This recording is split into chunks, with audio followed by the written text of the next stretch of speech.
Stephen Miller thought he could silence Congresswoman Jasmine Crockett with the same playbook that served him well for years.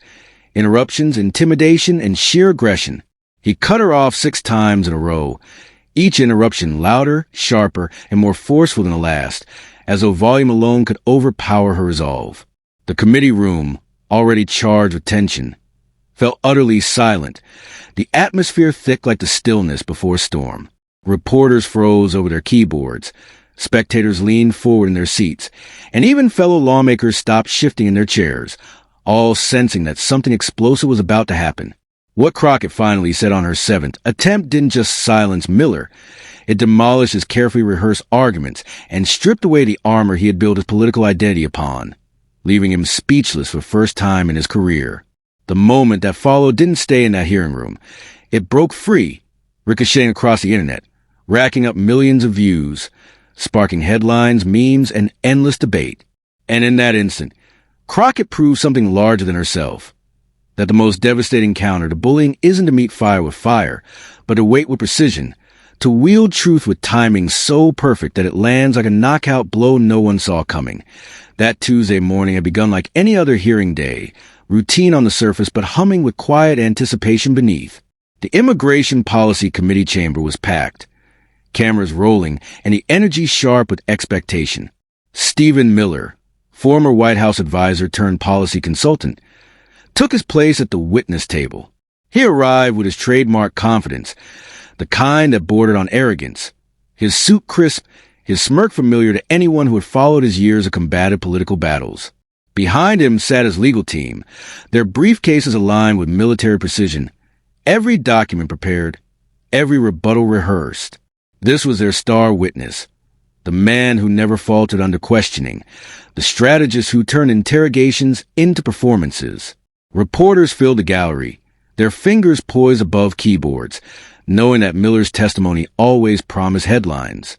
Around the room, the public filled the seats, some in MAGA hats, others with Democratic pins, creating a symbolic split that mirrored the broader national divide. Across from him sat Congresswoman Jasmine Crockett, calm and deliberate as she adjusted her microphone and scanned her notes. Unlike Miller, her confidence wasn't showmanship. It was forged in the trenches of 15 years of courtroom battles as a civil rights attorney, where hostile witnesses and sneering opposing counsel had thrown every trick imaginable at her. She had been underestimated before, and she knew how to turn condescension into fuel. For weeks, her team had prepared for this exact moment, compiling documents, cross-referencing reports, and dissecting Miller's previous testimonies. But Crockett herself had gone further, studying hours of footage, recognizing his patterns, and plotting how to turn his greatest strength, his aggressive dominance, into the very weakness that would undo him. Miller's entire career had been built on aggression. Interrupt early, talk louder, overwhelm opponents with rapid-fire talking points until they drowned in his monologue. He understood that in an era of viral clips and sound bites, controlling the conversation mattered more than answering the question. To his supporters, his constant interruptions weren't rudeness, but righteous combat, a necessary defense against what they viewed as hostile, biased critics. And Miller had perfected this role, the fighter who never let anyone finish a sentence that might hurt him. But Crockett was not a typical opponent. At 43, barely in her first term, she had already earned a reputation for piercing questioning and fearless confrontation.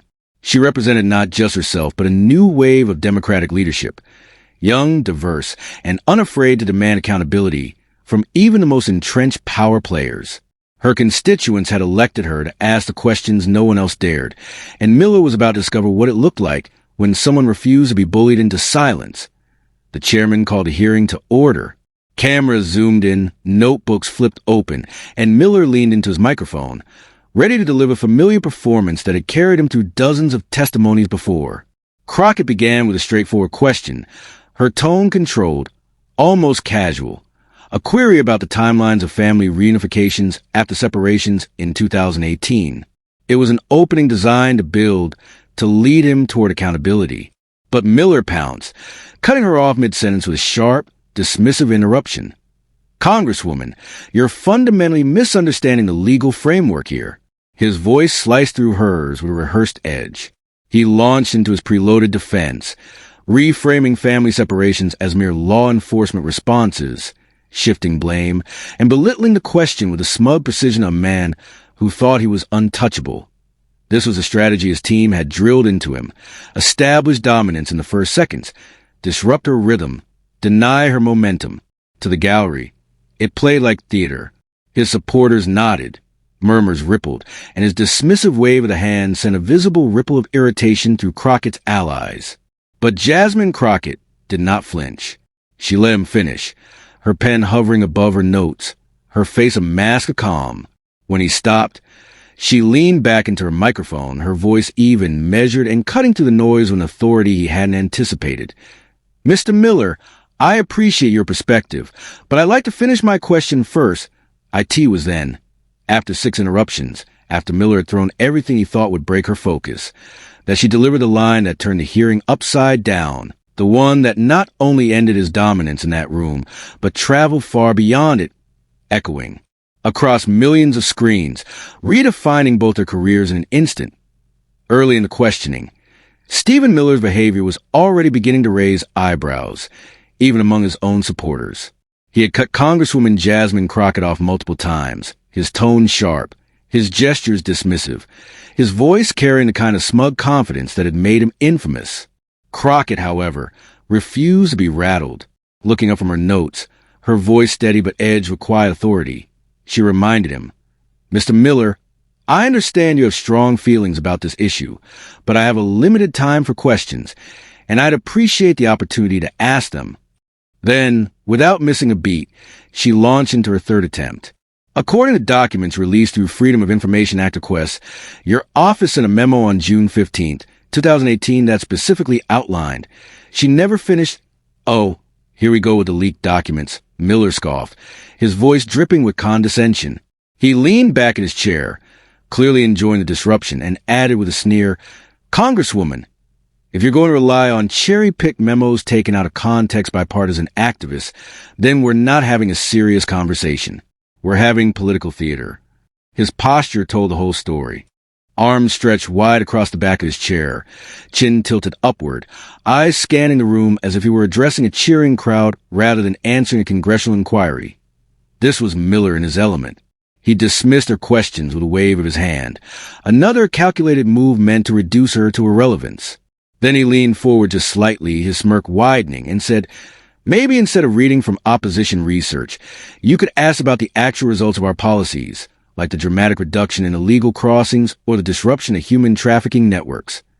The performance was pure Miller, the perfected mixture of verbal aggression and physical dominance he had honed through years of hostile interviews and political combat. But Crockett was undeterred. Her jaw tightened almost imperceptibly. But when she spoke, her voice remained calm, clear, and firm. "Mr. Miller, I'm asking about specific policy implementations based on official government documents," she pressed. "Are you saying these documents are fabricated?" The question cut through the theatrics, but Miller doubled down. Crockett tried again, citing directly from the memo. "The document I'm referencing states that separation would occur regardless of age, including infants and toddlers. Can you explain how this policy served the interests of—" "Stop right there," Miller snapped, stabbing his finger in her direction. His voice had grown louder, the condescension giving way to something harsher, more aggressive. "You're doing exactly what I expected, taking a single line from a complex document and weaponizing it for political points. This is why serious policy experts can't have real discussions with politicians who are more interested in sound bites than solutions." His tone escalated as he went on, riding the wave of his own anger. "You want to talk about children? Let's talk about the children who are being trafficked across our border by criminal organizations. Let's talk about the children who are being used as human shields by adults who weren't even their parents. But you don't want to talk about that, do you? Because it doesn't fit your narrative." The room buzzed with tension. Spectators scribbled furiously in notebooks. Others had their phones raised, recording the clash, aware they might be capturing a viral moment. Social media was already beginning to hum with clips of the increasingly heated exchange. Yet Crockett remained calm, her expression cool, her shoulders straightening in a way that signaled something was about to change. She leaned into her microphone and said evenly, Mr. Miller, I notice you haven't actually answered any of my questions about the specific policies. Are you unable to defend them, or are you simply choosing not to? For the first time, Miller's eyes flashed with something darker than arrogance, anger. I'm choosing not to engage with gotcha questions designed to create viral moments instead of actual oversight, he snapped. If you want to have a serious discussion about immigration policy, I'm here for it. If you want a grandstand for your Twitter followers, find someone else. Crockett nodded slowly, shuffling her papers in silence. When she looked up, her expression had changed. It wasn't anger, and it wasn't frustration. It was something colder, sharper, more dangerous. For the first time since the questioning began, she smiled. Not the kind of smile meant to reassure or disarm, but the kind her courtroom opponents had learned to dread. The smile that came right before the blow they never saw coming. She leaned in and said quietly, Mr. Miller, thank you for that assessment. Now I have a question for you. Miller smirked again and leaned forward, clearly preparing to interrupt once more. But something in her tone made him hesitate, just for a fraction of a second. The room fell utterly silent. Reporters' fingers froze over keyboards. Spectators leaned forward in their chairs. Even Miller's allies seemed to sense that the balance of power had shifted. Crockett's voice was calm, measured, and precise, the tone of a lawyer about to deliver her closing argument.mr. Miller, she said, her words cutting through the silence like a blade. If you're such an experienced immigration policy expert, can you explain why the family reunification database you were responsible for creating had no system for tracking which children belonged to which parents? The question hung in the air, heavy and devastating, like a bomb that had just been dropped but had not yet exploded. Miller opened his mouth to interrupt again, but Crockett wasn't finished. Her voice grew stronger, clearer, and more commanding as she delivered the final blow. Because according to your own Inspector General's report, not leaked documents, not opposition research, but your own government's official findings, your policy separated 2,816 children from their families, and you had no plan to reunite them. The room erupted, not with noise, but with a deafening silence of realization. Even Miller's most ardent supporters looked unsettled. For the first time, his smirk faltered, and in that moment, the dynamic shifted entirely. What had begun as another performance by Stephen Miller had become something else entirely. The moment he lost control of the narrative and Jasmine Crockett seized it. Children were taken from their families without any reliable method of reunification. Babies were literally separated from their parents, and no records were kept of where they were placed. As this fact was laid out before the committee, Miller's face turned pale and his trademark smirk vanished. When confronted with the Inspector General's report that recorded his response, "That's not my problem. That's for the downstream agencies to figure out," the silence in the room was suffocating, broken only by the hum of the air conditioning. The question posed to him cut deeper. How could a man who claimed to be an immigration policy expert implement a policy that deliberately separated families without any system to reunite them? That, the Congresswoman pressed, was not expertise but either incompetence or cruelty. For the first time in his career, Miller had no ready answer. His mouth hung slightly open, and what felt like hours of silence passed, though it was barely 10 seconds, before the weight of the moment registered across the room. Camera operators zoomed in on his stunned expression. Committee members leaned forward and spectators gasped. Crockett continued relentlessly, pointing out that 545 children were never reunited with their families, many of them infants too young to even speak their own names. With calm but passionate conviction, she contrasted her 15 years as a civil rights attorney representing families destroyed by systems that disregarded their humanity against Miller's callous approach that treated human beings as paperwork. When Miller finally tried to respond, his voice was weak, fumbling over the processes were, only to be cut down again, were those processes, Crockett demanded, designed to inflict maximum trauma? She reminded him that in just 10 minutes, he had interrupted her 6 times, attacked her experience, qualifications, and motives, all in an attempt to silence her. But unlike others he had bullied into submission, Crockett was unshaken. She recounted her years of facing prosecutors, dismissive judges, and opposing counsel who underestimated her as a young black woman, and every word drove him further into visible panic. His hands gripped the table, his face flushed deep red, and the cameras captured his unraveling in excruciating detail. Her calm declaration cut like a sword. His interruption tactics did not impress her. His condescension did not intimidate her, and his attempts at evading accountability no longer surprised her. What shocked her, she said, was that he thought they would work. The once unshakable Miller, a man who had built his entire reputation on never losing control, now sat exposed before millions of viewers. Crockett asked again, directly, had he created any system to track separated families, or was it true that nearly 3,000 families were torn apart with no method of reunification? His rambling response that the system was handled by multiple agencies only confirmed the truth. There had been no database, by the time the hearing ended. Clips of the exchange had already gone viral. The hashtag Miller Silence trended nationwide, with a 6-minute video of his interruptions and Crockett's devastating response spreading at thousands of shares per minute. Yet the true viral moment was her declaration of resilience. I faced down men who thought they could intimidate me into silence. That 15-second clip became a rallying cry for women, students, professionals, and activists who had all faced similar bullying. It was a symbolic turning point. Not about new policy revelations, but about exposing how power could shift when someone prepared and unafraid stood firm against years of unchecked intimidation. Miller, once a master of verbal combat whose tactics had been studied and copied by political consultants, had been dismantled on live television. His Miller method of interrupting, overwhelming, and dominating worked only against those unfamiliar with courtroom aggression.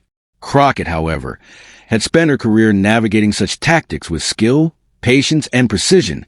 Conservative commentators attempted to defend him, calling the questions unfair, but the irony was inescapable. The man who had dismissed critics with accusations of gotcha politics now relied on the same excuse from his supporters. The confrontation highlighted something far greater than a single hearing. It revealed the shifting dynamics of authority in America.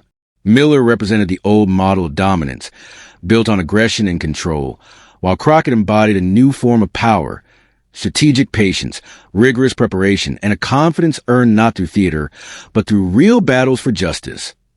This wasn't just about immigration policy. It was about what happens when someone used to winning through intimidation finally meets a person who cannot be intimidated. Commentators quickly pointed out the generational contrast.